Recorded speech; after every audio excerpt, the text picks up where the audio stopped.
want to start by thanking Philip and Leslie and Michelle and Jim for putting on this event. It's wonderful to have, so if y'all could give them a round of applause.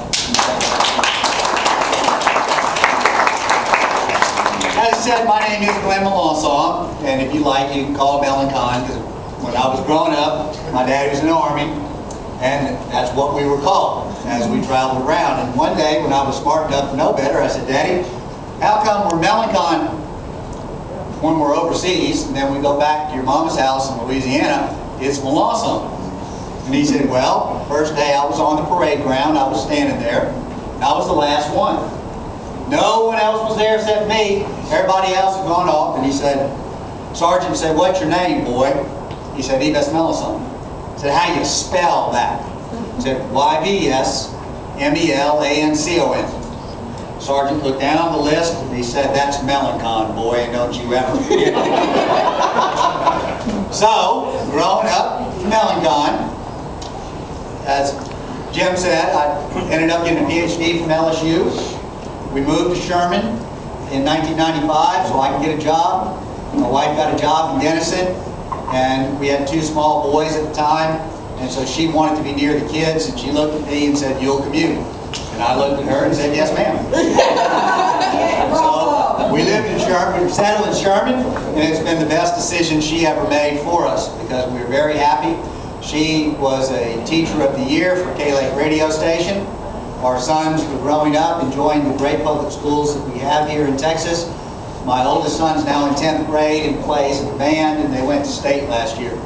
So we really worked hard the last 11 years to make this our home. I've got a well-paying job. My wife has a well-paying job. We have health care insurance. We have pensions. This is what my daddy had. When you serve your country serves you. The people who work hard and play by the rules ought to be able to enjoy the benefits of their own labor. But that's not what's happening today.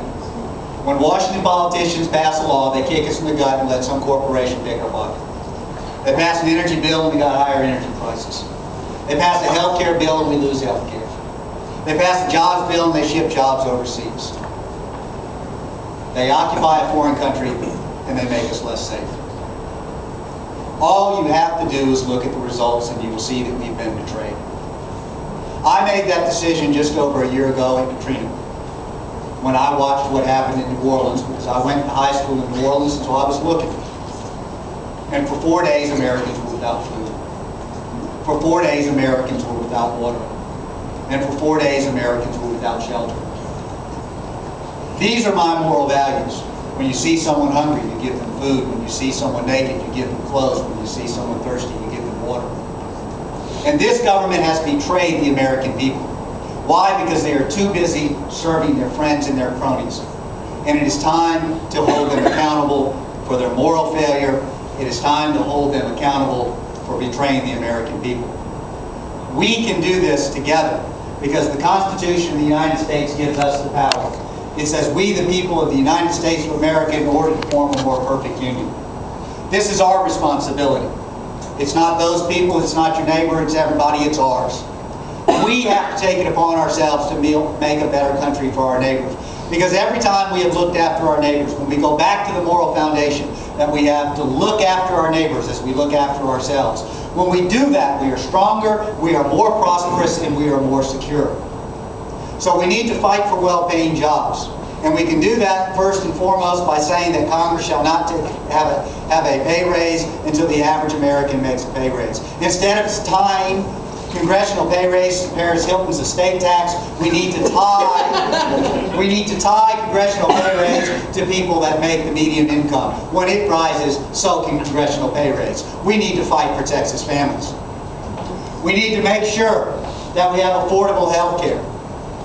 We need to remove the bureaucratic restrictions that prevent small businesses and individuals from buying affordable group health insurance. We can do that today if we simply have the will to fight for Texas families. We can make sure we have affordable energy so that there will be no more price gouging. We can do that now if we decide that our interest is to help the general welfare of the American people instead of a few people who want to make profits off the suffering of others. This is what we can do, and we can look into the future and say, in 10 years we will have affordable energy, we will have conservation technology, because we are Americans and we can do it. Finally, what we need to do is say that as Americans we will be safe at home and respected abroad. There is no contradiction. George Bush 2 weeks ago said he did not know the meaning of the word human dignity, and he needed a law to define it. That to me sums up what is wrong with this country. I know what human dignity means. You know what human dignity means. It means that I will treat my neighbor as myself. We will follow the golden rule. I will treat people as I want to be treated. And that's not what they are doing today in American foreign policy. They are bullies, they are brutal, and they are failures. It is time to end the failures.